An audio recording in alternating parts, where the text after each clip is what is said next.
Good morning, members, and welcome to this first meeting of the Finance, Procurement and Transformation Committee. We've got a number of important reports to consider at this first meeting, and we'll deal with that in our usual efficient manner.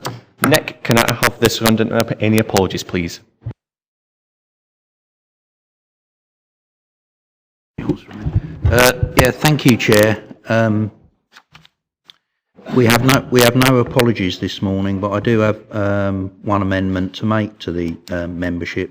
Been advised by Councillor James that he didn't actually wish to take up a position on this committee, so he won't be recorded as an apology, as he didn't wish to appear on the frontis. So we'll make those amendments. And at last count, we had 18 members present, and at the start, Councillors Drysdale and Johnston aren't present. Yep, they're both apologies. Thanks for that. Item number 2 is declarations of interest. Any members have any declaration of interest? Nope. Thank you for that. Item number 3 is the delegations to this committee. This report provides us with information on the delegations made by full council to this committee in June 2019 for noting. Nick is here to assist with any queries. Do any members have any questions? Nope. I'll take that we're happy to move to the recommendations. And the recommendation is that members note the remit of the Finance, Procurement and Transformation Committee as detailed in paragraph 3.2. We're happy to note. Perfect. Item number 4 this morning is the Transformation Programme Update Report. Full Council agreed the activity within the Transformation Programme at its meeting in June 2019, and this report updates members on the work since then. Including this work has been the agreed transformation events, and the report provides more details on these. Our Council faces a significant funding gap as detailed in 3.1 of the report. Over the last few months, officers have worked at pace to develop the themed events, which will be the focus of the Council's transformation programme over the next 2 months. I'd like to place on record my thanks to officers who have spent a significant amount of time planning these events. 2 internal events have been carried out to date, which have been hugely successful and will be reported to our next committee meeting. I anticipate that at the very least an update report on the Council's transformation programme will be reported to every Finance, Procurement and Transformation Committee. Heather Carnacan is here to respond to any questions that members may have on the report. Is there any questions that members wish to have? Ian? Thank you, Chair. Thoroughly impressed with this report. It was really quite thorough, descriptive and prescriptive, I think, in regards to the way forward. I think it certainly looks like the right way. I suppose one of the things I was going to ask, so normally we just, exactly what you've done, we normally just, okay, we've read the report, any questions in regards to this. I just wonder, because of the importance of this actual procedure, how we're going forward, I've got my own understanding after reading this, how it'll go, what'll actually, so we'll have these events where you'll have members of the council, officials, teachers, so on and so forth, sitting in a meeting, you've got a set of questions, a set of direction. I just wonder if we could have got Heather to explain just exactly, so from that point of view, so for the start of the meeting, we turn up, just even one example of what the scenario would be coming through right through to the 31st of October and even possibly up to December, that process. So we're quite clear in our own minds in regards to what will be happening.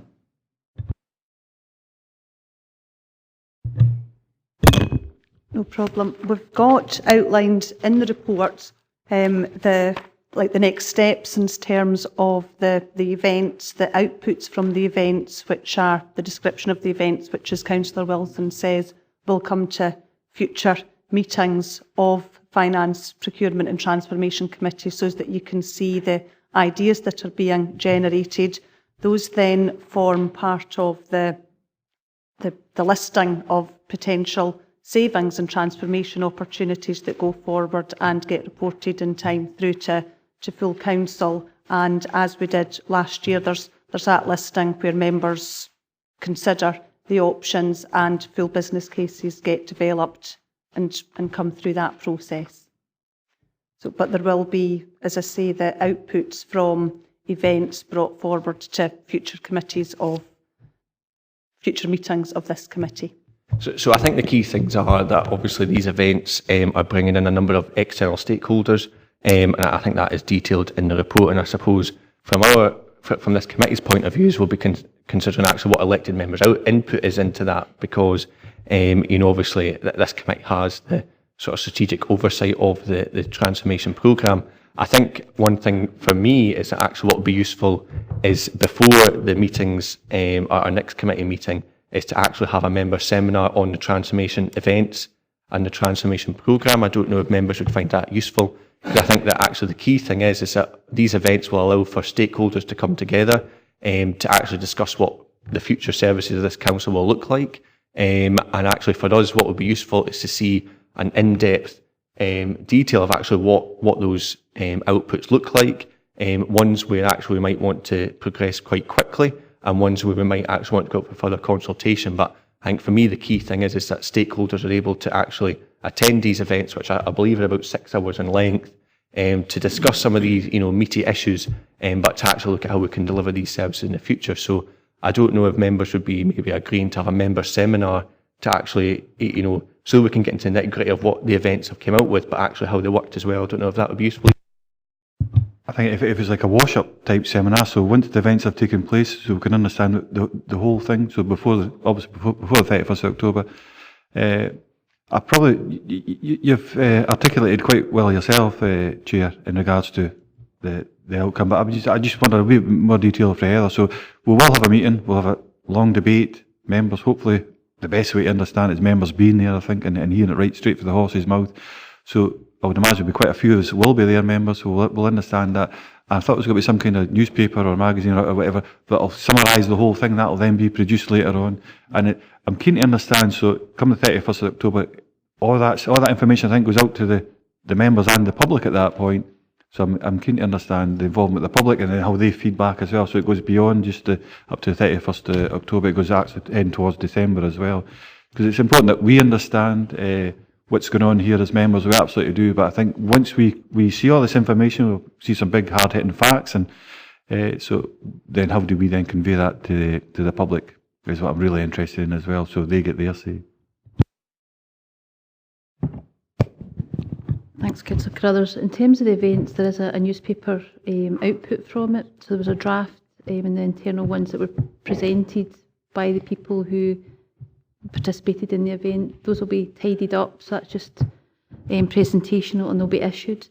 The budget timelines that members agreed set out that those newsletters will all be published by the middle of November, but they'll be published through from now till then.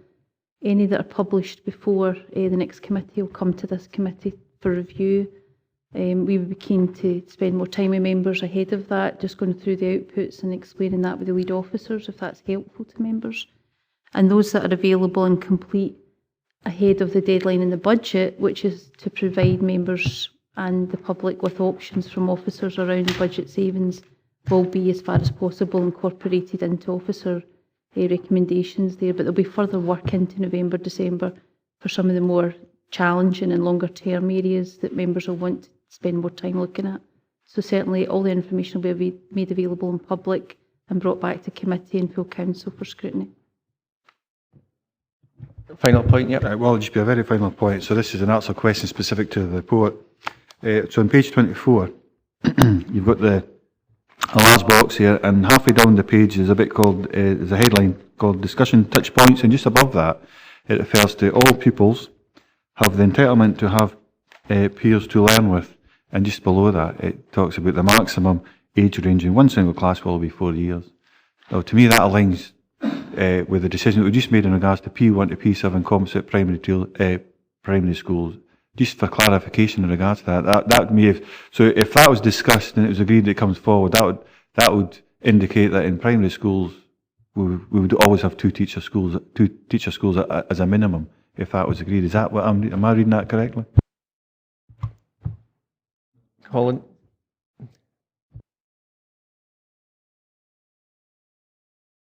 Please, the heading there is discussion touch points. So it's discussion touch points. It's the sort of things that members of the public, stakeholders, parents, young people would talk about, but it's not about making really specific decisions about those specific bullets at this stage. Okay. No, thank you very much. That's what I was thinking about. I just wondered, was that alluding to, could that be, my understanding of reading that, okay, it will be a discussion point, debate, and be an outcome to that at a later future, probably through the budget process, but that to me just resonates with this not having single teacher primary schools or single teacher schools I think in the key general. thing is that, it'll be the transformation programme, so actually it's not just about looking at past decisions, but where we go in the future. So in terms of these events, nothing's off the table. It'll be for us as elected members to make those decisions in due course, but I think certainly the way that these events are being lined up is that actually nothing's off the table, and we'll get that feedback from external stakeholders in the same way, particularly where we go as a council digitally. My view is we have a number of staff who actually probably don't access a computer at any point in their working life. Actually, how are we going to deal with that in the future, make sure that all our staff have that digital competency so that we can roll out more efficient methods of working in the future. I've got a number of speakers. Elaine? Thanks, Chair. I've, as you know, with yourself and Councillor Davison and the chairs and vice chairs and Councillor McClellan, we've been at the briefing sessions at the end of the two transformation internal events that have happened so far, and they've been extremely useful because they've given us a summary of the things that have all been discussed during the day. And I think actually a members' seminar would be very helpful so we can explore those in more depth.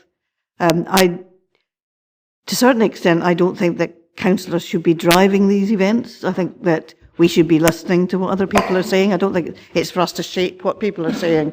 It's for other people to come forward with their views and for us then to consider them. So I think, the way in which we participate or the way in which we receive the information has to be, I think, sensitive to that there's no holds on anybody attending these events to say what they think should be said, and we need to listen to it. So I think actually some sort of one or possibly more than one member seminar to allow us to probe in more depth as to the results of these events would be extremely helpful before we come to the next. Otherwise, I think we could get very long, protracted discussions either at this committee or in full council. And I think we need to do that somewhere in a slightly different mechanism than the formal mechanism of full council. Ronnie? That was part of my question, and it was on the public transport. When I see the attendees or stakeholders, there's been a lot of talk about elected members going there, but it isn't actually mentioned in the paper about elected members. And I wondered what format that would have taken if elected members had. There are some of the other ones there where it actually says elected members all, and others that don't. So I just wondered how you differentiate from each one and what kind of weight would be taken in that and time allowed for members to interact with the attendees. Well, the other one is on that same one. The current transport bill, it's now due to the end of the year 2019, and this is in October. So would we be, if we were looking at a bus system, running buses, how would that work in with the, this paper and this, along with the public and restaurants and people like that? How would that work in if it's not due till the end? We'd only be making assumptions, we wouldn't be having facts, and that's happened before with other committees. I think the key thing in these transformation events is to actually look at the 3 year, 3 year, 5 year and 10 years and what opportunities will be available. I think that's certainly my reading these papers is what's coming through. A number of them, I suppose, elected members in attendance is a decision for this committee as to how we play that. To make that decision as to what elected members' involvement in the transformation events are. Heather, is there anything you want to add to that? Just essentially that obviously the lead of the event is our expert on public transport and travel. So, do you know what I mean? He absolutely will be aware of what's coming and part of those discussions. So yeah, that'll be in the backdrop of the event. Those things will be factored in. Sorry, we can just come back. Just to, you would be making assumptions on a bill that isn't there if that's part of the key questions. And, and this has happened at the previous committee as well. We're making assumptions on something that isn't actually there, that hasn't happened. And, what I think it's important we do get a handle on what that bill actually says, and we're not just getting left with the dross to pick up that others don't want. If that's what the bill, and that's by all I'm hearing, that's what's going to happen. You've got to pick up the ones that are non-profitable and bus routes, etc. and they're the ones left, the most costly ones that the council can actually take up. So we've got to understand completely what this actually means before we can put forward a strategy on that. No, I completely hear what you're saying. My limited knowledge of the transport bill is that actually has been amended so that it won't be a sort of limiting, as you say, but we won't know until it has actually passed. But the main thing is that, particularly Douglas Kirkpatrick will be one of the people leading that event, as my understanding is. He's fully aware of those developments. But actually what it's about is these transformation events looking at not only just what opportunities through legislation is, but what opportunities is there to work with local communities, what opportunities is there to work with other public sector partners to deliver these services. Katie? Thank you, Chair. Yes, I've got the report before us and there's an awful lot of information to go through, and I would just first of all draw people's attention to 3.2, which states the economic constraints create a clear need for political direction on prioritisation of services and activities. So therefore I will look forward to receiving the budgets from all the political groups and the independent groups as full budgets rather than the simple increase of council tax or a simple not presenting anything at all. So I would just sort of first of all start with that. One of the bits of information that I was drawn to is what was agreed at full council on the 27th of June. Now, we agreed a timeline and we also agreed the outline programme for that. And within the outline programme, the events there was 3 different types of events. There were the internal facing events, there were the external facing events, and it was also put that there would be service users, stakeholders, staff, elected members and participants would be involved with that. So just moving on from there, I'm just looking really for some confirmation from officers how we go forward with what was agreed at full council, because clearly elected members aren't invited, even though we agreed that they would. And while I appreciate that we don't want elected members driving this forward, we need to listen to our communities, we still need to have some input, and whether there's a suggestion that those summary events or the end of the day would be open to elected members. I mean, I'm not aware of when there was the last an elected member seminar where all 43 elected members actually turned up, but at least if there's an opportunity, because if we're going to be asking for budgets from all political groups, everybody needs to at least have the opportunity to be on the same page. But also, just in terms of our timeline, it was agreed that feedback from all the transformation events would be published by the 15th of November.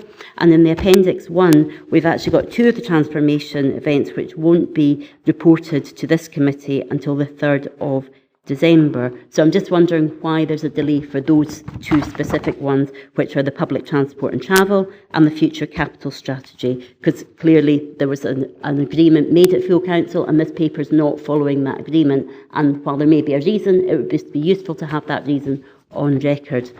My final point is just actually to do with the attendees. It was agreed that income generation fees and charges would actually be a public-facing event, and there's no mention of service users within that actual report on page 19. And equally, in terms of social work, a partnership approach to early intervention, again, there's no mention of service users. And while I appreciate there's individual cases of service users, I would hope that we'd at least be liaising with the groups representing service users, because that doesn't appear to be on there. So that's on page 27. So there's a few questions there that would be useful to get clarity from the officer. Thank you. Lorna? Thanks, Councillor Hagman. I mean, the reason we brought this paper in this form, which full council asked for in June, is really to get your input to some of these things. So a number of these events are still being planned and refined, so that's helpful to us. In terms of the publication of the outputs, the publication will happen because the public will be involved, so we'll publish it. The date schedule that's on here simply reflects the scheduled date for this committee.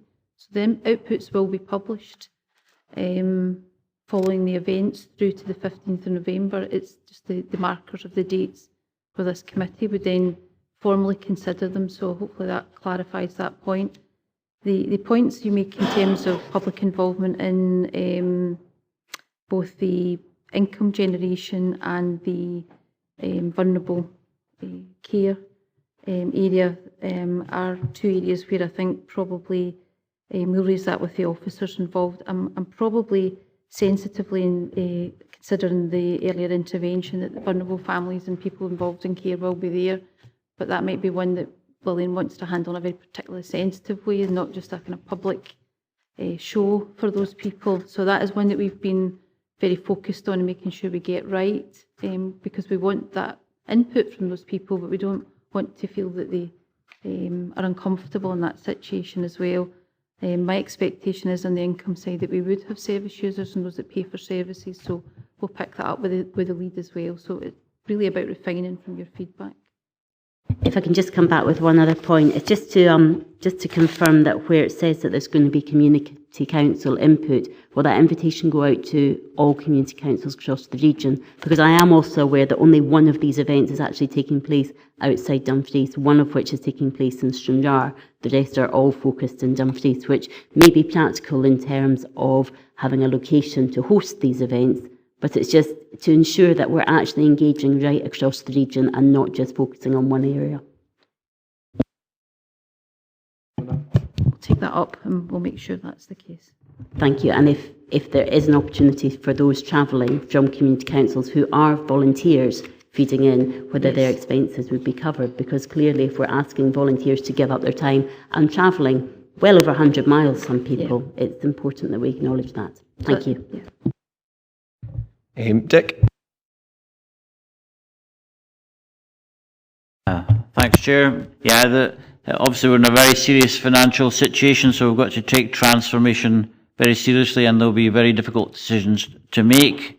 I'm just checking that there are no sacred cows, just reassurance there are no sacred cows in what we're discussing, because when we set up the Transformation Board last year, we were told there'll be no stone unturned, but that didn't seem to be the case. There were some large boulders which you could have rolled away and saved the council a lot of money and meet these terrible targets that we have to do. And so just checking that there are no sacred cows and that this committee and the administration are prepared to make very difficult decisions on this.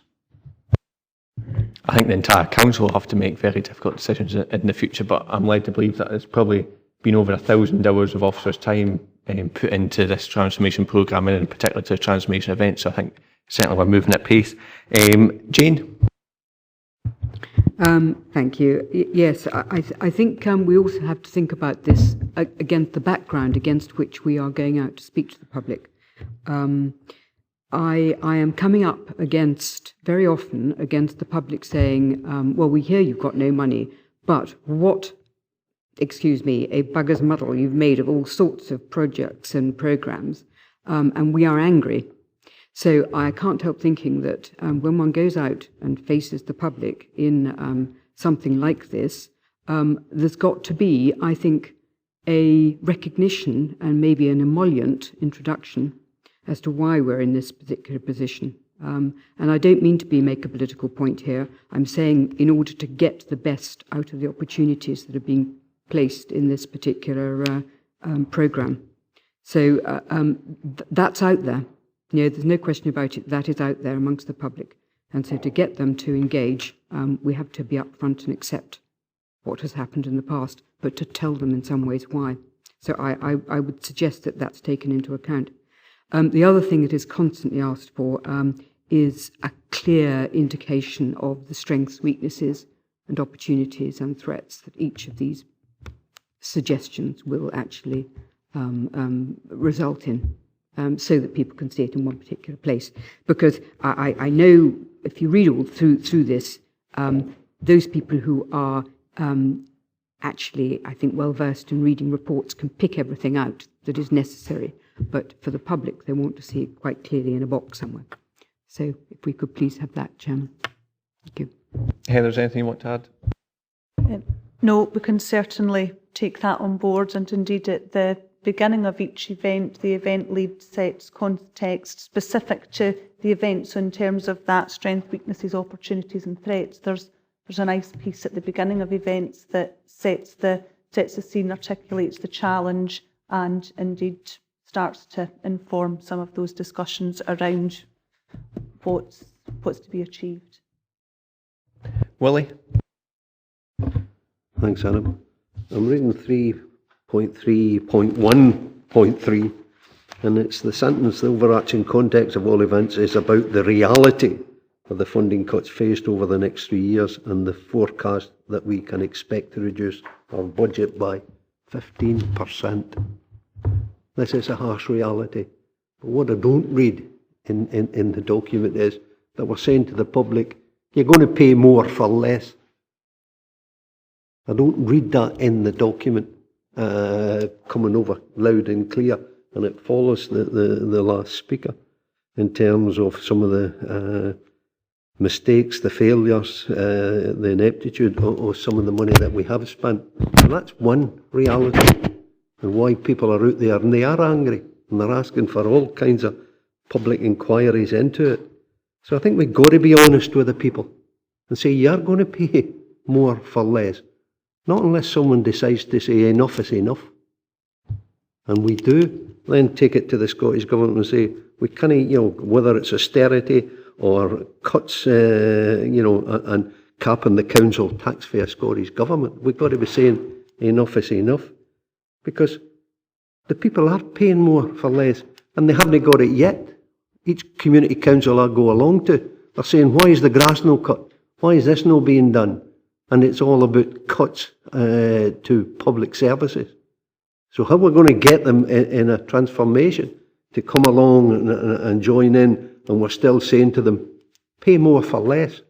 And I think that's the message that's got to be contained in the document if we're going to be honest with the people.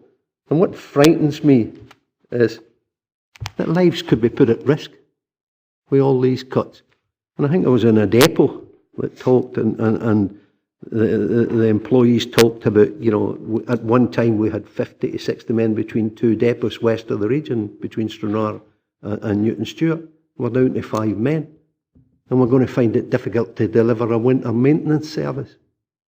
Well, lives will be put at risk, and Lorna spoke about the vulnerable people in social work.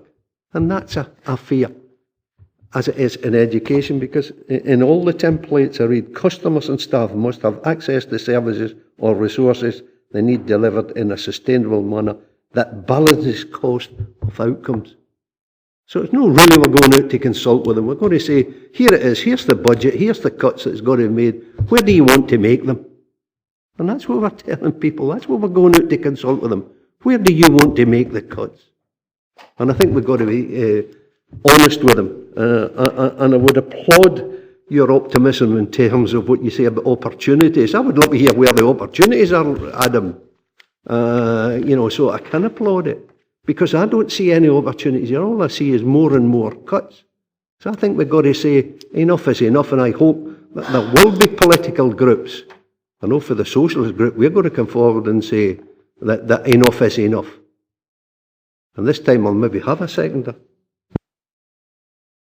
I think you've reflected the difficult decisions that are going to be ahead, Willie, and and we'll all come at that, from different avenues and from different ways. I think you'll agree with me that, austerity has, resulted in lives being lost and danger already being put in. Is there anything you want to add to that, Heather? Stephen? Thanks, Chair. It was actually in reflection to the report in front of us at 2.3 and the, I suppose, potential attendees. So I was thinking about, the first one would be on page 19, I think it is, when it's about fees and charges. And I was conscious of the fact that, I don't know how we would fit in developer contributions, for example, given that they're something that we've sort of started to adopt more relatively recently with the council. So it's about, is that within the scope of what we're looking at, or is it off the table? I appreciate it's maybe different from routine sort of charging for services or cost recovery because it's effectively sort of legal agreements, etc. But are there ways of looking at that would better capture whatever fees we do have coming in? And is that something that we can maybe think about including? The second point would be on page 21 in relation to the transport. The attendees, I'm sort of noticing the lack of health there as being representatives, whether that's through bodies such as Swestrans, which isn't there either, or just the NHS directly, or the PSP model that we have kind of kicking about. It would be maybe worthwhile, even though it might not directly impact on public transport, there's certainly, they're part of the wider picture of transport as a whole across the region, so is that something that could be considered? And thirdly, on page 22, and it's talking about recycling, obviously. I'm sort of wondering, is there, again with attendees, I'm not noticing particular representatives in relation to our new priority about climate. So whether it's the Environment Champion Climate or the panel that's that we're looking to form, are we going to start to weave that through, perhaps maybe more explicitly in some of these considerations? So it's just 3 suggestions there. I think those suggestions could be taken on. Is that okay, Heather? Is there any other members? Jeff? Just in terms of the context, and like what Willie was saying, perhaps we do need to have some of the historical context about the amount of cuts we've had to absorb already. I think it's something like 106 million. So this takes us up to 153 million over the next 3 years, which according to my calculations is something like 42% of the budget. So we've already had to absorb massive savings already. Is there any other points that members wish to make? Stephen? Sorry, just on reflection, and in the back of Councillor Lever, while arithmetically certain numbers of cuts historically might be true, I'm not sure it actually would lend to the best foundation for taking a transformation discussion forward if we overemphasise the past rather than focusing on the future. I think it's all part of the wider picture that we find ourselves in. It's been a financial situation that didn't start yesterday, and it didn't start when we agreed to carry out this transformation process. So I think that, you know, there will be a little bit of this is what happened in the past, this is what we're doing at the moment, and this is where the future is. And I think, you know, that will be the way that is, because that's the way that life is. Is there any other, Elaine? Just a point of clarification about the recycling and litter, because there's 2 workshops. Which one is when? So, yeah, the Monday 23rd is Dumfries and Friday the 27th, Stranraer. Apologies. Ian? Thank you, Chair. I think it's important that all members do get the opportunity to access these events, so I think we should agree that as we go forward. If you go into the recommendations, and could we get calendar invites is another thing. And I think go back to the point where the leader made earlier, I think it is in a listening context, in particular for the councillors, it's a good idea. If there's no other contributions, I'll move to recommendations. So are we happy to note 2.1, which is the update on the transformation activity since full council on the 26th of June 2019, and in line with the new committee delegations, future reporting on this programme will be presented to this committee. And 2.2, note the progress in the planning and delivery of transformation events. Are we happy to note those? So in 2.3, consider the key questions, objectives and attendees for the external facing events as detailed in the event planning documents. So I think there's been a number of suggestions on external attendees which will be taken up, and there's also been some points around sort of developer contributions and the sort of narrative and that sort of the storytelling, if you like, to sort of set the scene, and that will be taken up. And then as attendees in the role of elected members, are we happy to agree that maybe elected members are able to go along to observe the events, but to agree that we'll have at least one member seminar, but I would imagine that there will probably be 2 member seminars, so that elected members, before we come to the next Finance, Procurement and Transformation Committee, can get a sort of grasp of what the outputs have been, and probably that detailed scrutiny. If members are happy to consider that, and I think that's as consider 2.3. And then 2.4 is to note the development of the format and approach to presenting savings options and business cases arising from the transformation activity, Appendix 3, and the development of the consultation mandate which we presented to full council in September. We haven't had much discussion on that, but I think that we'll probably all agree that actually the business cases are, you know, remarkably different to those that we used in the previous budget setting process. Are we happy to note that? Yeah. Item number 5 on the business today is the Council Revenue Monitoring Report for 2019 for the period end 30th of June. This report provides a summary of forecast expenditure for the Council up to the end of June 2019, the activity to establish new budgets within the Council structure, and the measures being taken to manage budgets across the various services. It also provides a forecast of the year-end general fund balances and funding available to support investment and required savings through the Change Fund. The report also provides an update on progress on delivery of agreed savings, and I welcome the progress made so early in the year. Officers have highlighted both the progress in year and the remaining challenges and risks associated with the level of savings we have to achieve this year, including some legacy matters and the potential impact and mitigation of these. All measures are being taken to ensure that our budget position is balanced for 2019-20. Gillian Ross or Paul Garrett are here to assist with any members' questions. Does any members have any questions? Thank you, Chair. It's just a point of clarification that I'm looking for. On page 33, it makes reference to teacher pay, and 3.14 makes reference to the two elements of this pay award have increased from the current financial year by 7.9 million. Now, it refers to 4 million received from Scottish Government and the 3.9 million that members agreed to set aside. Can you confirm whether the increase that was agreed and negotiated with the teachers has actually been covered in full by Scottish Government? Because obviously the members agreed what we were looking for up to the 3%, but that additional percentage increase, was that additional percentage increase covered by Scottish Government? Or were we still looking to, add into that as well? Thank you. Yes, the Scottish Government have basically funded the increase over and above what the public pay policy was. So the public pay policy was 3% up to 36,500, 2% beyond that with a cap at £1,600. So anything in excess of that has been funded by the Scottish Government, and that's what the £4 million relates to. Dick? Thanks, Chair. Our group has got a mantra now about SWOT analyses, because we don't feel that the impact assessments that come along with the templates are robust enough. I would just draw your attention to the Appendix 2 and the second page of that. It refers to reduced countryside and access service, £200,000 £200,000 saving or cut to be made. And from reading the template there, going back over it, it doesn't really tell you that none of the core paths are going to be cut across Andale and Eskdale, apart from or Dumfries and Galloway, apart from a select few, because it has been a detriment to the area and to tourism, etc., and local people that these paths have not been cut over the last year. So that didn't come out in the template. So we need more robust impact assessments with SWOT analyses on there.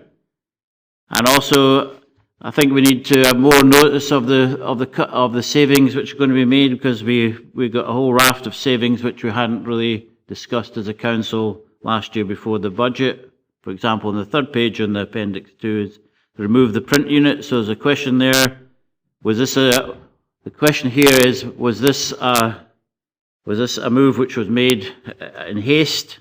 And are there really going to be the benefits of cutting £64,000 from the print unit? Kind of an update on what's happening on that saving template. I think on some of the wider points, obviously the budget setting process was agreed by full council in June.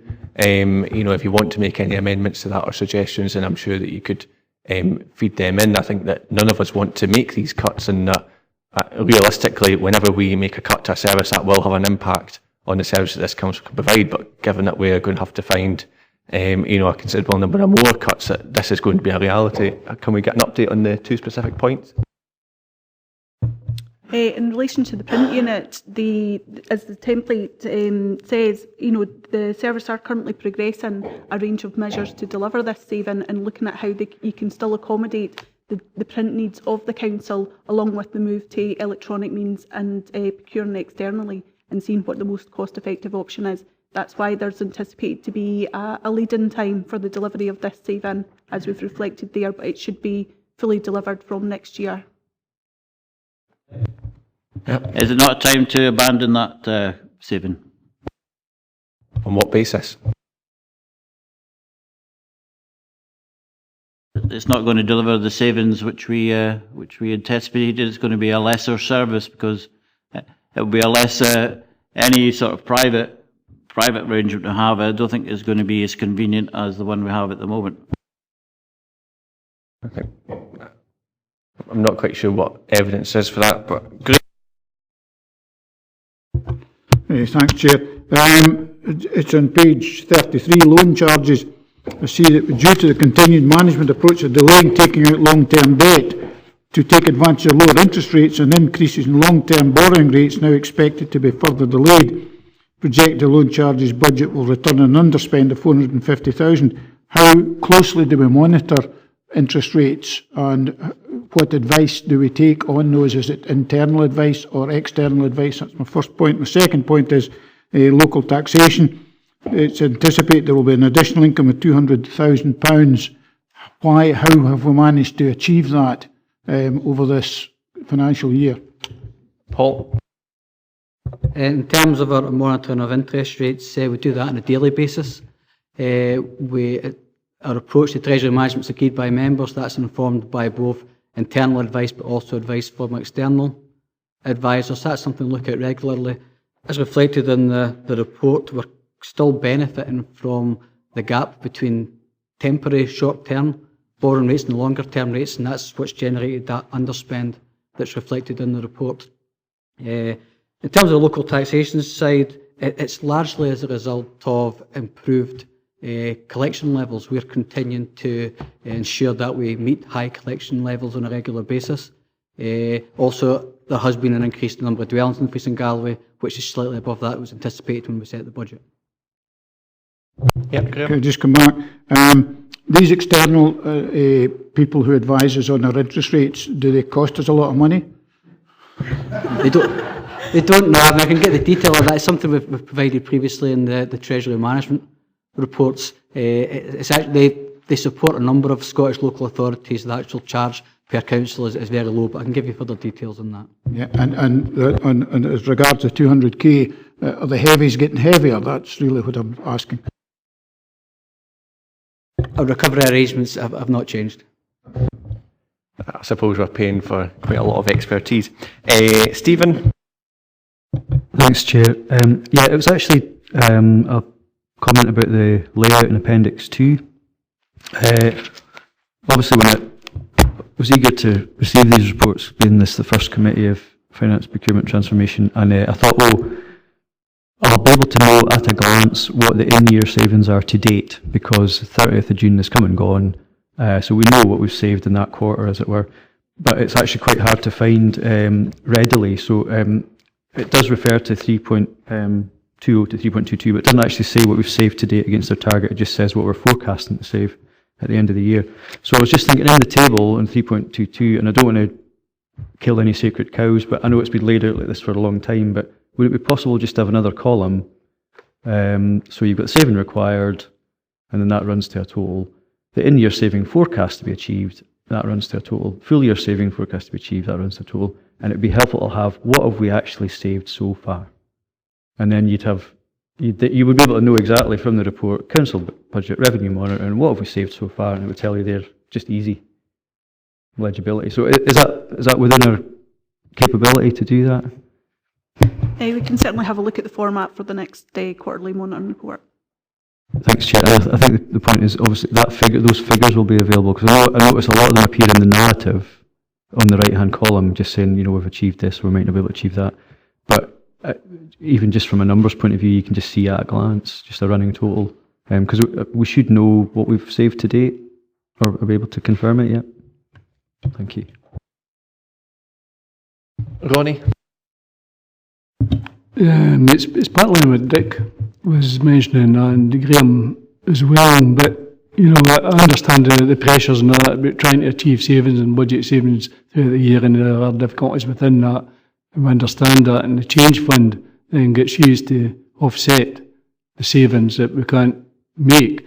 But I think it was yourself actually one time that mentioned last year, I think it was, that is it possible that because of these pressures that officers are coming under, then they're just saying, well, it'll come out of the change fund, not in that kind of manner, but because of the pressures that's being put on, and then they'll just say, well, I'm too busy to do that, or there's other things coming up, or I can't put enough time into it to actually achieve these savings. So we're making a change fund to actually just uphold the budget savings and we're not achieving them. Paul, do you want to add anything to that? One of the things we did as part of the recent budget process was to highlight to members that there were a number of savings that were in the agreed budget which would have a lead-in time, and that's effectively what's been reflected in the report, that due to that lead-in time, often in relation to savings that cover staff reductions, there is a period that, where people are still being paid, where those reductions are being achieved, and that's what comes from the change fund. But that is very much in line with what members agreed as part of the agreed budget this year. I think the key thing is as well is that, through the transformation events, we would hopefully see some proposals coming forward about, how we can actually transform some of these services and actually make an investment in those services, rather than maybe some past practices. Thank you, Chair, for letting me come back in. I just wanted to respond to Councillor Brodie's comments about the outdoor access and countryside service. I'm fortunate enough to sit in the Outdoor Access Forum, which is a legal requirement for the Council to facilitate, and within that there is also the Outdoor Access Trust. And I would just sort of reiterate that, as a council we have a statutory duty to allow access. It's not necessarily about maintenance of our core path network, although it is not acknowledged that these are really crucial to our countryside and to the service that we're offering in the package for tourism. I'm on the blatant plug here, really. We have the Outdoor Access Trust is going to be having an AGM coming up shortly, and we are looking for members and for input from the public to attend this. So I would just like to extend the invite to Councillor Brodie to come along to that AGM so we can actually hear what's happening in terms of outdoor access within the region. Thank you. Some of the details. Cheers. Willie? Chair, I think we are looking at reality when you read this report, and I'm looking at social work services in recognition of the increase in pressures being experienced in social work in relation to child protection and support issues. The budget agreed in full council 2019, then additional budget pressure funding of £1 million per annum. And then I go on to read 3.8 of the report. Initial monitoring information highlights the continuation of significant pressures in relation to children's residential placements and payments to support looked after children, including kinship care. And it goes on that it says exceed the budget level by more than £1 million available. And have we any idea what is anticipated that this will exceed, this £1 million? And I know it says that a report is to go to social work. Just maybe touching on that, but it's touching on it in terms of how do we bring the budget back into line on an already needs-driven budget. So it's flashing up here that we go with it, that social work is going to exceed, and I don't know if this is one of the sacred cows, but if this year is anything to go by, I can't see us going to next year to social work and say, here, we need to find X amount of millions of savings.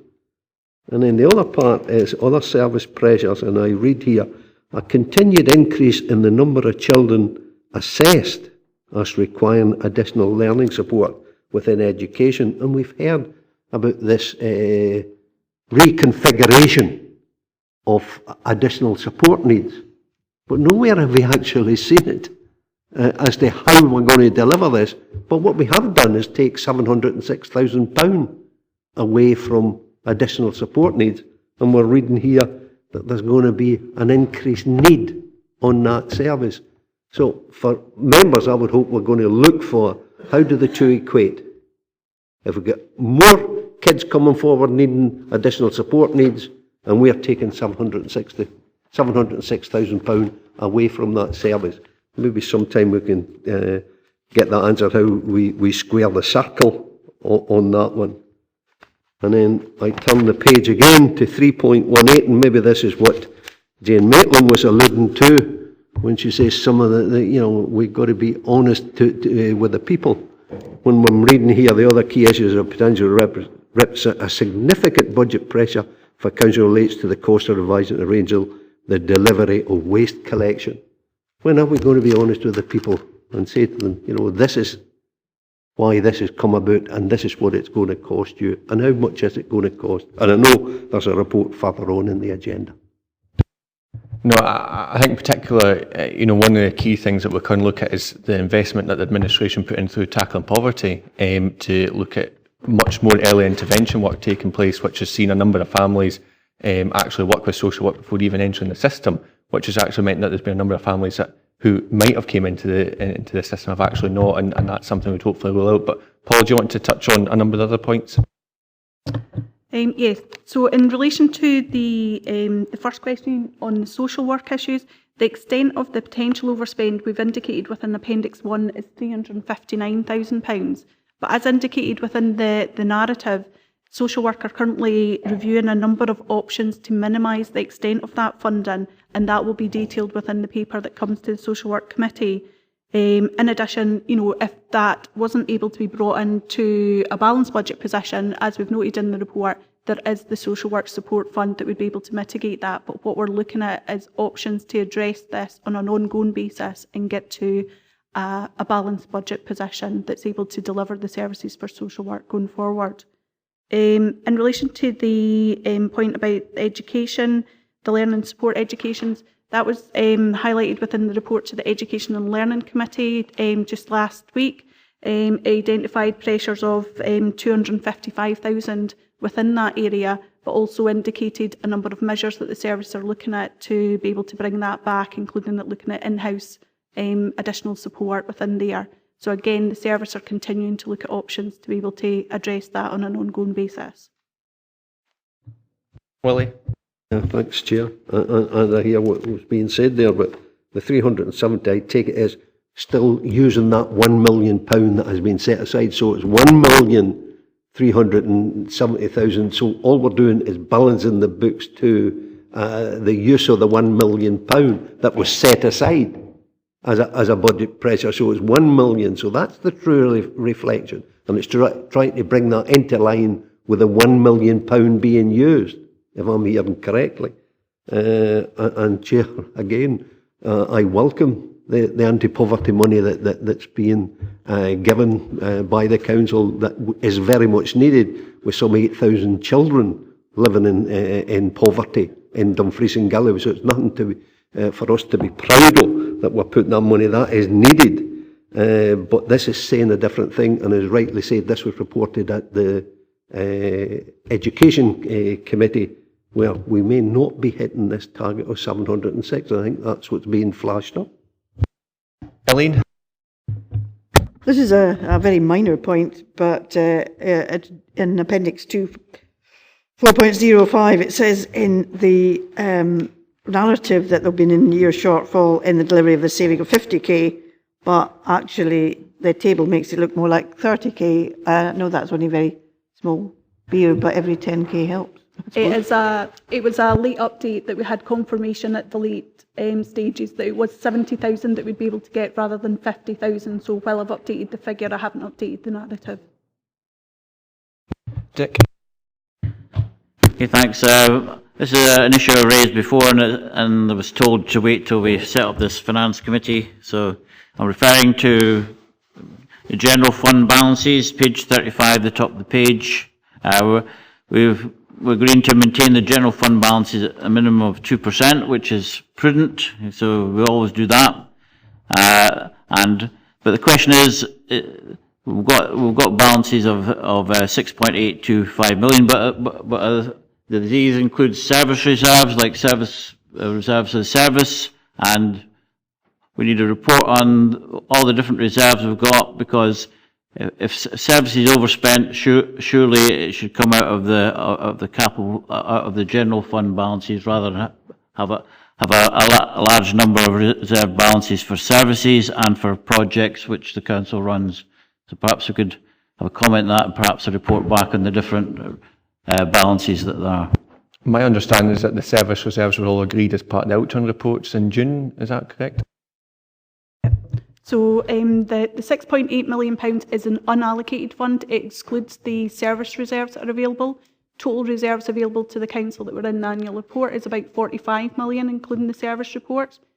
The details of each of the service reserves available to each service committee is reported as part of their monitoring report. And so you should see that coming through as part of each of the service committees, with all the details as to the reserves that they've got available those are committed, and there's the details in terms of what they were committed, but as Councillor Wilson states, they were approved as part of the outturn report to the June committee. Thanks, Chair. Thanks, Julian. Obviously, if we're going forward for next year, the question is whether we want £45 million of reserves or just 2% of the allocation. So I think that's important. That is an important consideration for our next budget, because Audit Scotland, I think, suggests that we keep 2% of our annual planned expenditure available. It's whether we need all these service reserves. I think it's something that we need to look closely for in the coming budget. Thanks for your point. Well, I mean, the service reserves were agreed as part of the committees in June. I can't remember anybody disagreeing to those service reserves, but certainly I'm sure that you could put that forward in the budget setting process. Any other points before we move to the recommendation? Stephen? Yeah, thank you. It was actually just on the staff lottery,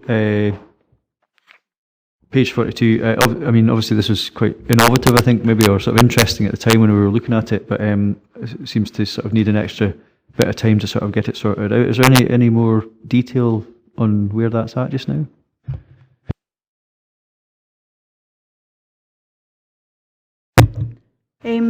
As far as I'm aware at the moment, there's been some officers allocated to look at the implementation of this and look at procurement options available for it, but apart from that, the indication is that it's unlikely that it would be implemented for this year. It's just the report saying it's stalled a wee bit just now, but the full year saving forecast to be achieved is in full. So we are expecting to achieve the saving in full, but it's just... Not this year, not in this financial year, but going forward. So once we've looked at the procurement options and been able to implement it. So we're happy to move to the recommendations. They're all to note, so I'm proposing that we maybe take them on block. Are we happy to note 2.1, 2.2, 2.3 and 2.4? Yep. Item number 6 today is the Capital Investment Strategy Monitoring Report for Q1. This report provides members with an update on the financial and physical progress of the capital programme for the current financial year. At the end of June, the Council had spent over £5 million of the £32 million programme for this year. This was a vital part in contributing to support in our local economy and delivering projects which are integral to our Council priorities. Karen Donaldson and Paul Garrett are here to take any questions. Have any members got any questions? Ian? Just a small one to start off with, but see on the Appendix 1, I think it's page 49, references the white sands, and it shows for the year 2021 on, I think it is, considerable amounts of money being spent here, but my understanding is that will not be Dumfries and Galloway Council money, will it, if that goes ahead? Is that predicted to be Scottish Government money? Just clarity in regards to that. Yes, obviously it'll be the combination of the Scottish Government 80% funding and the 20% council. So the figures shown in Appendix 1 is the total funding available for the project, including the Scottish Government funding. Willie? Yeah, Chair, I'm looking at 3.9 of the report with particular reference to throughout 2019-20 design work also continue to the flood prevention scheme, and I'm making reference with the Stranraer scheme, and I look at the Appendix 1 on page 51 where there was £287,000 agreed as capital investment and for acceleration of 11,000 in brackets there. This scheme, and I will be raising it, I raised it with the director yesterday, and I know there's a report going up to the communities. But in terms of slippage, and I'm saying slippage in time because there has been 2 dates, or have been 2 dates given. One was for June this year to commence the scheme at Spout Wells, and again July. And all I'm saying is for this monitoring, I think that we need to be on our game on these projects to make sure that we are delivering and that the money was set aside. And in terms of monitoring, we've got to see why there's so much slippage in this particular project, because people are sitting in fear of their houses being flooded when the money has been laid aside, and yet the project isn't moving forward. My understanding is there'll be a report to communities about this at next week's meeting, so I suppose you won't have anything to add. No. Jane? It's just a factual question. Where do we look for a policy on contingencies? The contingency for agreed priority projects is being reprofiled. I noticed in the next report, Chairman, that we've got a 30% contingency, and elsewhere there are other projects which have, I think it's called building optimism contingency, which I think is quite the opposite thing, actually. I think it's pessimism. Yes, exactly. So I'm just wondering, where do I find our policy on contingencies for capital projects? I think there's two separate issues that the Councillor Maitland refers to there. In terms of, the Council has a policy of allowing for 5% over and above the agreed allocation for priority capital projects, and that's held corporately by this committee for allocation based on any particular requirements that come forward on those projects. The second issue you're referring to, that's something that we've been bringing in recently. It's a recognition that the Council has, over a number of years, been underestimating the cost of capital works, and that's required us to come back to committee seeking additional funding on a number of schemes. Through further advice and looking at Treasury guidance, we're now starting to build on what we call optimism bias into project estimates. So that's given members, we think, a better indication of the full cost of projects when they're first being considered by committees. So that's the two issues here, but certainly if we'd come back and give you some more details on the approach being taken on each of those.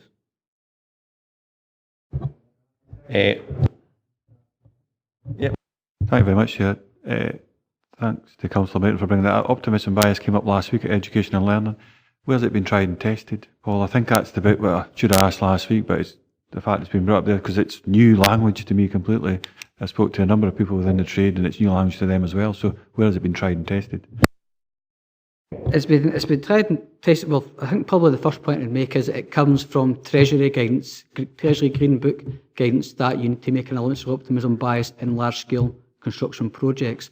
In terms of tried and tested, it's probably the other way around in terms of what we've tried and tested is not including optimism bias in our calculations, and in a number of significantly big schemes for the Council, we've had to come back to members and ask for additional funding. So I think it is better that it gives members a better indication of the likely cost of projects when they're considering it. But it's something we'll look to refine, and we'll keep separate from the initial project estimates and go back to members with further updates on the need for those contingencies as we take them forward.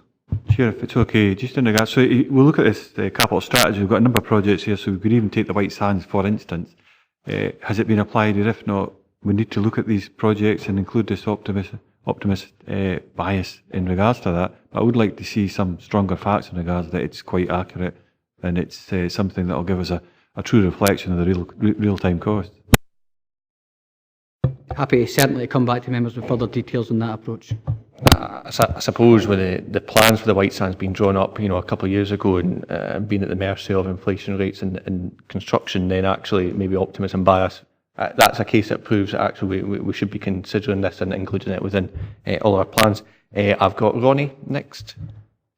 Yeah, it's just on the capital investment strategy on the 500k three generation of receipts from capital asset sales. Is this optimism bias and too much, is it? What I'm saying is we never seem to achieve these. We never seem to achieve that. 625 overall we were supposed to achieve. Now I think we've got 32,000 in 6 months into the year. Are we making it too high? Because we've obviously got community transfers and that's coming into play, so we're not getting any receipts from that. So is it something we should be looking at? Is it too optimistic that we're actually trying for that amount of money? I appreciate that in some years the target does prove challenging. However, we do look at it over the 10-year programme. I mean, last year, for instance, we did meet the target, and we know potentially there's a couple of potentially significant receipts in future years, like selling. Parkhead?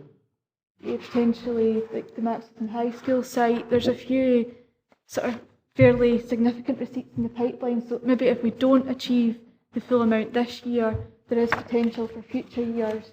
And with regards to this year, there is further potential receipts in the pipeline, and we've got the £136,000 in the capital fund from surplus receipts from previous years that can be used to offset any shortfall. So at this stage, we're confident that overall we'll be able to achieve the target. And then over the 10-year strategy, there's no concerns at present that we won't be able to achieve the 500k per year. And as you say, if there's a CAT transfer request, then that will delay, a possible sale of that land or building. Stephen? Yeah, thanks, Chair. Sort of actually following in the back a little bit of Councillor Nicholson's question there, but it's to do with capital receipts and the social return on investment value. So obviously with asset transfers, there's a bit of a tension between how much can we get in hard cash, and then how much benefit can there be for a community if it's an asset transfer. And obviously that's something we'll have to decide as members what the relative value is. But I'm sort of thinking we'll have a list of surplus assets, each of which will have a valuation. Do we know what the total valuation of surplus asset is sitting on our books just now? And then are we able to see either the capital receipt and or the social value achieved by an asset transfer against that total book value, if you like?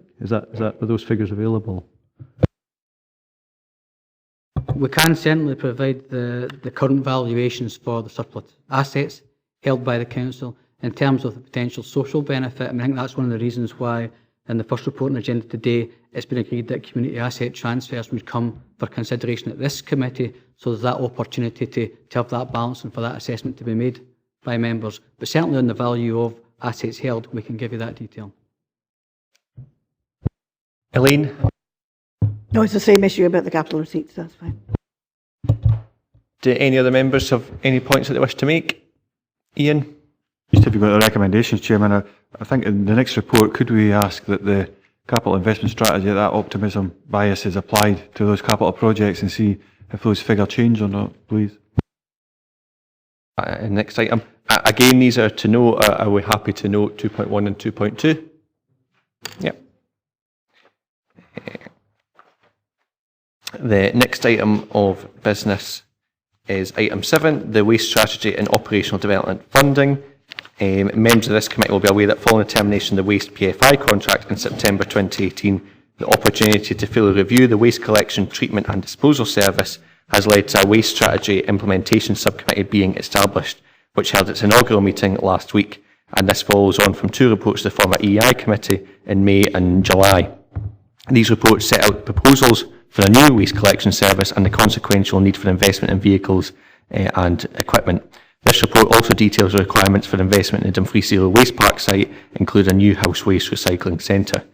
Members today are being asked to consider the budget available to support the new service, and including the availability of possible Scottish Government funding and the need to invest in vehicles, bins and the Dumfries and Galloway Waste Park development. We are provided with the current budget cost estimates of Dumfries for the Zero Waste Park site to achieve the compliance with the Code of Practice for Household Recycling in Scotland. I think before proceeding, I would just like to welcome Stephen Herriot and James McLeod and ask that they provide an update of the Waste Strategy Development Subcommittee and in respects of the Scottish Government Strategic Waste Funding. Thank you, Chair. So, Waste Strategy Implementation Subcommittee met last week, and they'd had a tour around the Echo Deco as part of the kind of introducing them to the service and getting up to speed. And we then took a report and a presentation at the subcommittee meeting, and the subcommittee feedback in terms of the draft recommendations. They agreed the vision and strategy that had been developed through the EEI committee in the latter part of the spring-summer prior to the recess. And they noted the kind of the visit to the Echo Deco facility and the works that were going on there, and how that plays a part in our treatment of our waste and reducing our landfill. But they also agreed, the subcommittee agreed, that they supported the report to this committee in terms of the terms of that report. We discussed that with them in the presentation. In relation to Scottish Government, and the report in front of members does make reference to the situation of the position with funding of the services now that we've moved beyond PFI contract status. We've had a number of discussions over the years with Scottish Government on the funding and the management of the termination and the development of the business case that was reported to full council in September last year on the Waste PFI contract. And more recently, we've had a discussion with them around the Strategic Waste Fund 2 funding, and we have provided them with further information on the council's position, that the termination was not something of the contract, was not something that necessarily we sought, but was our management of the circumstances in the best way possible at the time. That the termination was undertaken in consultation with Scottish Government, and that the termination and the decision that was made by full council in September of last year was on the basis that the funding levels of Strategic Waste Fund 2 would continue. And effectively, we're pointing out to Scottish Government that all that we're really seeking is not additional funding, but the continuation of funding that would have been there to the end of the contract period. I would imagine it will take them a week or two to digest the information. We've also given them a copy of the report in front of committee today, and they will no doubt probably want a meeting with officers to discuss the detail on that before they come back with a more comprehensive response.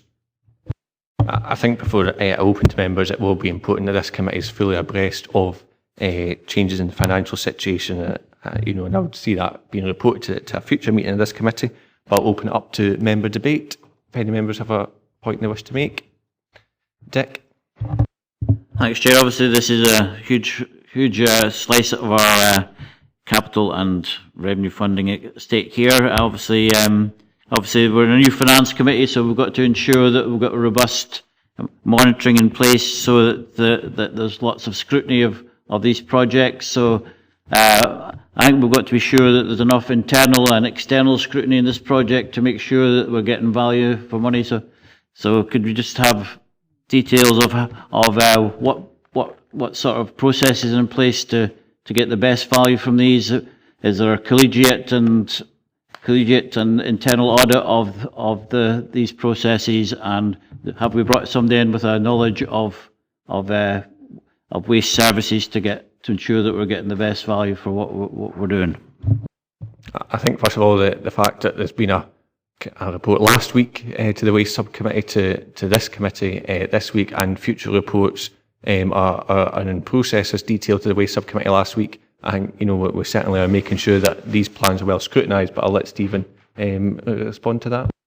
Thank you, Chair. So the turn of the year, this year, we set up a waste strategy development project team in council officers with the specialisms in the areas in terms of the waste disposal, drawing on the staff that we brought in from Renewy, and that's part of the 2P transfer, and on the collection side, our own experienced collection teams. And those proposals have been developed over a number of months and have been trailed through on a number of occasions the EEI committee. And as the Chair says, we're now putting that information back through the Waste Implementation Strategy Subcommittee, and we will look at in detail with them the costs as we develop going forward. In terms of the capital costs that the report talks about preparing more fully for use in the Council's capital investment strategy, we've got input and expertise from architects within the Council's property and architectural services team to inform on the development of the costs and using external QS, quantity surveyor input, to make sure those costs are robust. Ian. Thank you, Chairman. I was at the Waste Committee last week and it was a really good presentation. It outlined a number of things. So we see here it's outlined that we're looking, agreeing in principle to the further investment, £8.2 million. But as part of that, it goes on down further 2.6. I think it's referring to 13.2 million of further investment potentially into the waste, zero waste park. So we seen a master plan in that presentation. It looked really good. But what it did also look like as well, that there was a potential for a reconfiguration of the council's current layout with its ground maintenance and with that, so RCVs are stored and such like. It looked like, so that was a good opportunity potential for the council. So have we got any figures in regards to what revenue or monies could be saved there? And it did also look like, I should have maybe raised this at the time, but the potential start of the decant of Cargan Tower. So I just wondered if that's Was what I was reading out that presentation, was that correct? Is this a start of the move away from Carrigan Towers? It looks like that. And if it is there any, what are the potential savings in regards to that? I think certainly a number of opportunities would arise, but until we've sort of firmed up that investment and what that site looks like, then we would have to, look at all the evidence and look at potential future savings. But do you want to add anything to that, Stephen? I think in terms of the way we've run the project this year and the way the project team have approached it in all aspects has been to trying to have flexibility, and with the decisions that we make would be useful to us in the future. In terms of the collection service, the flexibility of how waste profiles will change in volumes and content. And in terms of the zero waste park, we're kind of mindful that there's probably quite a lot of space there, and we're just looking at maintaining a flexible approach there, looking at the investment that we require at the present time. But in the future, if there are other opportunities that as a wider council that we can explore with depot rationalisation, then we need to be open to that in terms of what the park could offer. And that would be for, beyond the scope of this project, but we would want that flexibility to be there if that was future savings or benefits and efficiencies to be brought forward in the future. Small supplementary, so any indication about the timelines in regards to this project? Agreement of funds being made available today, starting to move forward. There's been a lot of work already done. Are we talking the next year, 2 years, 3 years, 4 years, 5 years? Some kind of indication.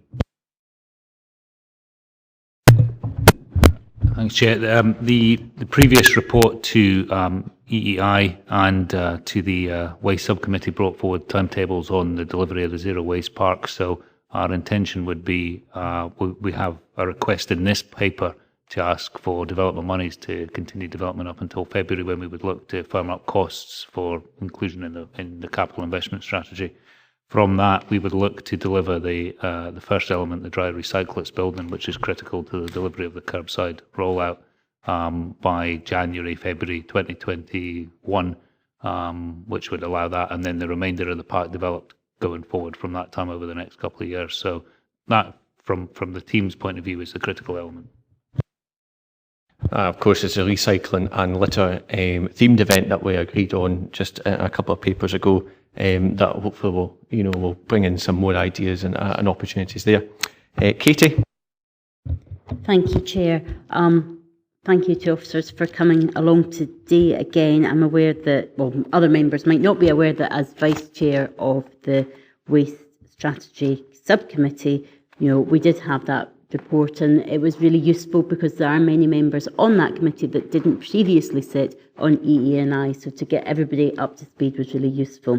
I'd also like to just confirm that that subcommittee is to monitor and oversee the implementation of the new strategy. So, we're obviously here looking at the finance of that, and I would like some clarity really, because on 2.5 we're being asked to agree in principle to the investment of 8.2 million. Now, obviously, the Waste Subcommittee is looking at the implementation and will make recommendations to communities. So at what point are officers looking for the agreement of the 8.2 to actually go ahead, and which committee would that go to? Would that go to communities rather than back to ourselves here at Finance and Procurement? And just as a one slight added question on, there makes reference to the 30% resale value of the vehicles on 3.5.3 on page 62.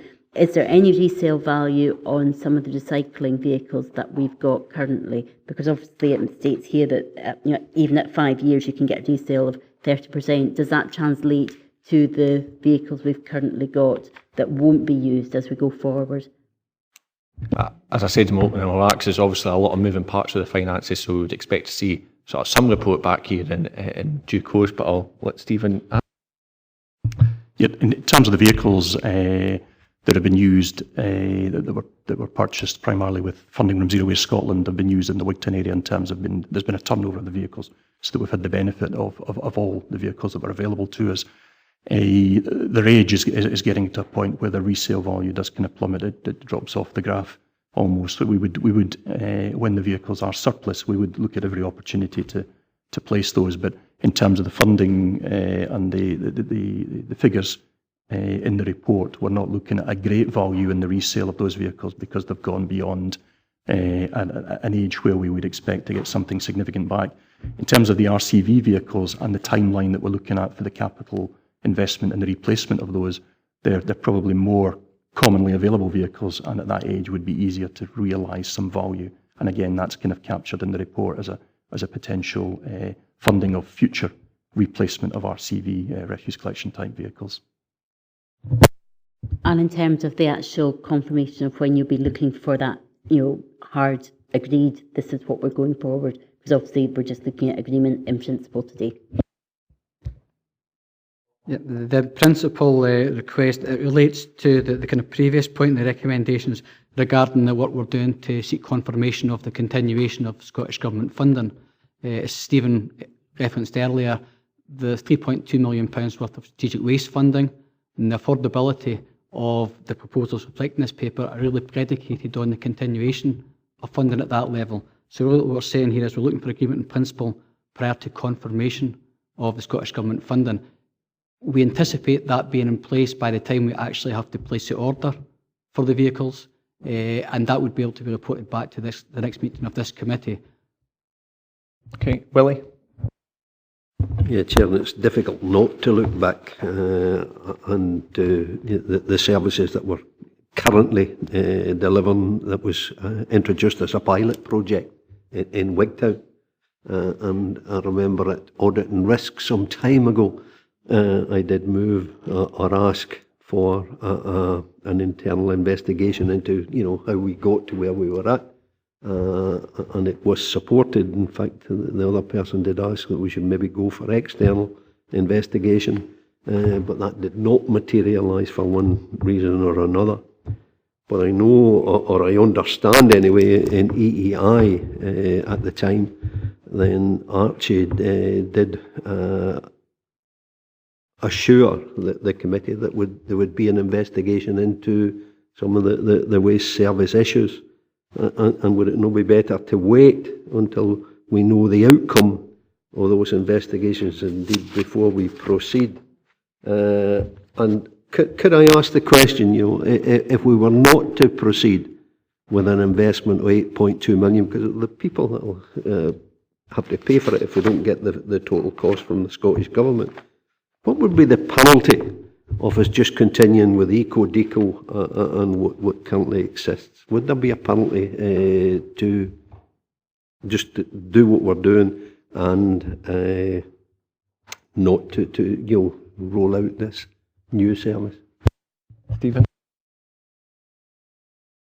Thank you, Chair. Councillor Scully. I think with respect to continuing with the current collection system that we have, I think paragraph 3.3.5 in the report on page 61 draws, I think if we continue in this, the message it sends to Scottish Government in terms of continuation of funding is not a positive one. So this is why we're keen to see the rollout of a curbside collection service, which can only be achieved realistically with a new suite of RCVs because of the condition of the current ones. Would be the investment that would be required. I think that probably answers that element of the question. Yeah, Chair, I don't think it did. What I asked was, would there be a penalty if we used the eco-deco the way that we did in the past? And I know there was target issues in terms of recycling. Would there be a penalty? My understanding is we're not actually proposing that we stop using eco-deco. It would be used in a different way, but I'll let James elaborate on that. With Councillor Scobie, the failure to roll out a curbside collection service is a failure to comply with legislation. Until the termination of the Waste PFI contract, we had effectively a reason why we were unable to roll this out because of the required change in law. And now that we have the Eco-Deco facility within the council's service, we have the ability to roll out a curbside collection service and have no reason for not doing that. So we should be doing that. The Eco-Deco facility, as the Chair correctly points out, is still part of the process, but we'll treat less waste once we have a curbside collection service in place. Willie, Yeah, Chair, we had the same assurances when it was, the pilot project in Wigton. I'm more and more convinced that there should be a public inquiry into what went wrong there. And maybe somebody should be asking for that. I have still not had the answer. It's almost it's maybe a bad parallel to draw, but if the Prime Minister doesn't want to abide by the law, then why should we be? I come back to say, is there a penalty? He seems to think he can get away with breaking the law. I mean, we are primarily here to focus on the financial decisions taken by this council, but I think that certainly there has been significant issues identified in the pilot that you refer to, and I think that it was right of elected members before my time not to rule out that pilot project across the whole region, or we could have been in much more significant financial pressures than we face at the moment. Ronnie? I was going to say that, saying, that's what we did. We halted that, in that area instead of rolling it out until we got some facts in, proof facts in the funding sorted out, etc. But I understand Wally's point, actually, about I can see that we're putting this investment in. Are we getting in? We're asking more money from the Scottish Government for something that's in legislation. I understand it is in legislation, and as Willie said, we might send 2 letters. One accepting that it is in legislation, the other one saying we don't agree unless we get money for it. But so we might do it that way, as Willie's alluded to, that happened in Westminster. But a couple of things on the Eco-Deco plan, I understand that. Well, I don't understand it. It's saying if we maintain. There's an economic advantage to maintain the status quo until at least such time as we had in place a contract for RDF disposal at a lower rate. So is that further investment, or is it looking at how that, if they put in new heaters or have to do other things to the black bag waste and that to make it a viable income stream, or have you got any more details on that for me? And the other one is the employment of trade waste officer. Again, that's set out commercial waste collection service, and there'll be a requirement for commercial, and it must charge a reasonable fee. Have you got any details about what the commercial aspect of that business would be from previous experience or not? Stephen? In terms of, to take the second point first there, Chair, please, the employment of the trade waste officer, what we're not doing is not speculating on what that could do by way of income generation. Actually, the purpose of the primary, or the initial purpose of the post, is really about avoidance of cost to the council. We've identified there are a significant number of properties that should be treated as commercial effectively, where there is a service that's provided we provide a household service. And it's the resource to look at that and to reduce the collection costs. At the same time, we could offer those effectively what are businesses that are running the ability to pick up and charge them for the collection of their waste. So it's not about the income generation, although there is an important part of the funding of the service is the commercial service that we have to provide by legislation. It is not an option for the council. And that there is an income in terms of the budget, and that's reflected in that. Jane? Sorry, Chair. There was also the question about Eco-Deco and further investment. What we're proposing there is, what we've certainly done as the development group, and what we've taken through committee is to nail the options in being code compliant on the collection side, and still being flexible in terms of how we run the Eco-Deco as a facility. There's a lot of benefits still from the Eco-Deco being run, and what we're looking at is a level of investment that maintains that option for the council. What we're saying in terms of officers, in terms of advice, is that the future of the Eco-Deco will really be driven by the options that we have in contracts to place the offtakes from the Eco-Deco. If something becomes more economical, we will look at a revision to the way that we would run the Eco-Deco, but that's not the position we're in yet. Jane? I'm sort of, in a funny way, almost trying to set aside this whole project, the whole pros and cons of the project itself, and looking at this from a strategic point of view. I mean, I would ask you, Chairman, just exactly how wise is it to agree in principle to a project that is absolutely upfront about saying that it's going to cost 600 and whatever it is, £94,000 more than we actually have at the moment. There is a funding shortfall of that amount of money per annum. And we're being asked to invest as a committee, and we're being asked for financial decisions. As far as I'm concerned, the circle has not actually totally been closed.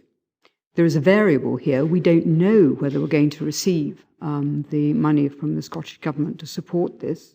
So it's quite difficult, I think, for those of us who are not in the know, simply to shut our eyes and say, yes, it's a brilliant idea. So I have to say that although I have no difficulty at all with the proposals, and I think the work that has been done over the years by officers on waste has been exemplary. I know that the public thinks there have been mistakes made. Actually, I don't. I think the reason that Shanks walked away is because it was such a dashed good deal for the council. So the public quite often forgets that's the reason they've gone. But looking at this now, putting together a project that is set up to have a shortfall of £750,000 or thereabouts, and we don't know if we're going to get the support from the Scottish Government, I'm afraid I'm a little bit anxious about this. I know that we're being asked to agree in principle, so in fact we are not agreeing the whole thing today, even if it was to come through. But I want to know what the effect is on the rest of the services with respect to the £694,000, because that's not clear. And I think that's the rest of the circle, the story in this. So that's what I feel at the moment. Yeah, no, I completely hear what you're saying. I think the key is that agree in principle. As I said at the beginning, there's a number of moving parts here, not least with the financial position, but indeed actually what those future plans do look like. And I think we have had a discussion earlier on about actually the opportunities to make that site more efficient and to look at actually possible changes across more than just the waste service. I think that in terms of actually discussing with the Scottish Government, I think it is key that we take this decision in principle today to say, actually, this is where we're heading. But certainly, I don't think this is the last time. I can guarantee this isn't the last time that we see this at this committee in terms of actually making that final decision. I think that agreement in principle is certainly, this is a direction of travel that we're going to take. But yes, we need that funding in order to do it. So I hear those concerns. Is there any further points that councillors wish to make? Ian? I thought you covered it well, but Councillor Maitland's picked up on it again in regards to the in principle, but I understood from what you said earlier, you've maybe just covered it again, but so if somebody's in Scottish Government say, no, I'm sorry, get on with it yourself, then that would come back to us. We'd see that again. We're agreeing in principle to that level of funding subject to. Yeah, I think that's certainly what we envisage. Yeah. Graham? Thanks, Chair. Daft laddie question to start with. On page 62, there's a list at the top, a box at the top, and it's got 150,000 wheelie bins, 250 bring site bins, 100 installations at £86 a shot. What is an installation? Sorry, Chair, the installations are for the bring sites for the bins, so it's slabs and fixing posts to attach the various bins to the roof at different locations where either there aren't ones already or we only require one for, say, 3 bins. So it's good you learn something every day. The other question I've got was the 150,000 wheelie bins, are they all the same size, or are there various sizes for ageing and decrepit people who can't maybe make it to the installation? Because one of our members has been asked this question, and I said I would bring it up. So are there different sizes of wheelie bins, or are they all the same size? Thankfully, I think I'm a while away from that, but James, do you want to clarify that? The 150,000 wheelie bins refers to 2 wheelie bins per property across the region. The sizes would principally be the 240 litre bin, which gives more flexibility in terms of size for, the length of time between collections frequencies. But we would still look to the potential that smaller bins could be available if so required by individuals, but it would be on a case-by-case basis rather than a sort of general different sizes. Okay, if there's no further points, we'll move to the recommendations. So, are members happy to note 2.1, 2.2, 2.3 and 2.4? Yep. And then are we happy to agree 2.5, which is to agree in principle to invest £8.2 million required to deliver a waste collection service that's compliant with the Code of Practice for Household Waste Recycling in Scotland at an estimated annual repayment of £1.492 million, which we funded within the annual revenue budget for waste collection, treatment and disposal. We're happy to agree that in principle. Jane? May I have confirmation that any report comes next will actually place this in context of the whole spending of the council, please? Yeah. Thank you. Fine. Are we happy to note 2.6, which is to note the indicative proposals for the investment in the associated works necessary? Happy to note that. 2.7 is to agree that design costs of 200k are funded from the Waste Review Reserve, which will be incurred to provide robust costs for Dumfries Zero Waste Park ahead of budget set in February 2020. Happy to agree that. 2.8 and 2.9 are to note. Are we happy to note them on block? Ian? Happy to that, but I think it's an important point that Councillor Maitland's brought up. I was going to bring it up myself, and but at the end of all this, so we've agreed in principle to the 8.2, but there's another 13.2 there as well that's been alluded to in paragraph 2.6. That's another further investment. I think, see, for a capital investment strategy, it refers back to a previous item, but these kind of future things, waste is something we will, I'm pretty sure, prioritise over other projects. It's an essential. We have to deliver it. These kind of items need to be in that capital investment strategy at some point as well, sooner rather than later, so we understand the bigger picture, so we can start to reprioritise what's in there. Yeah, no, I hear what you're saying.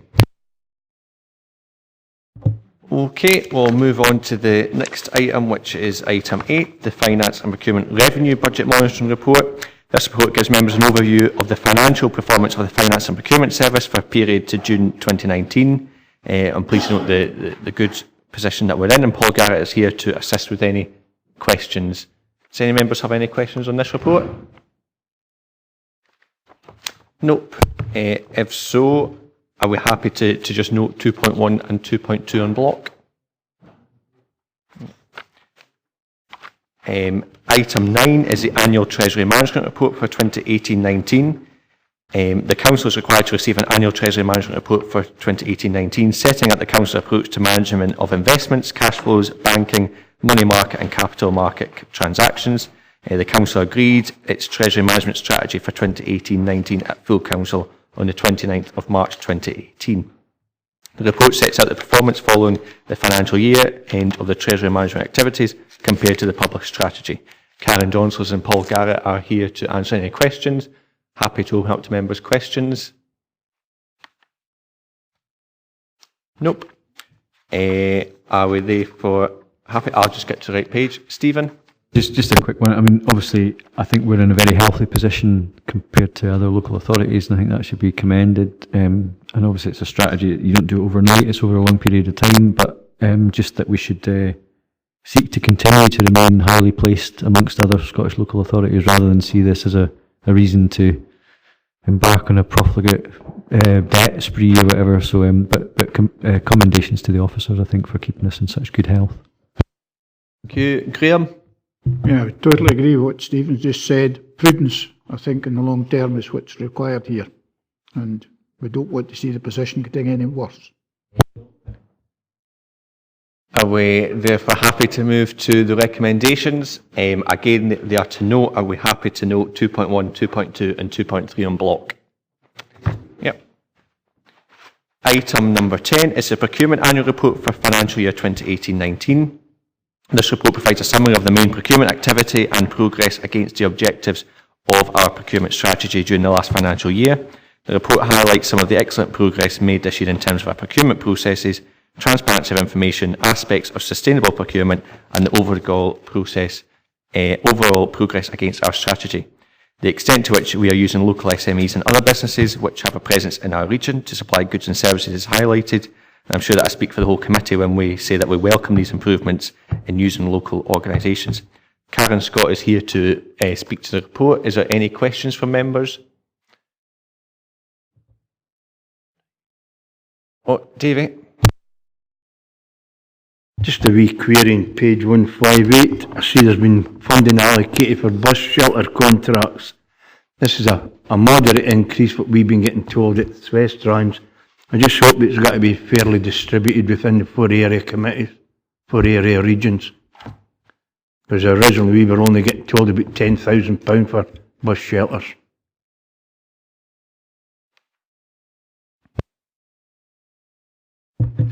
I can double check the figures for you, but certainly that was the figures that we had initially based on historical spend that was informing at the purpose of the start of the financial year what we anticipated was spend in contract areas, but I can double check the actual budget for you.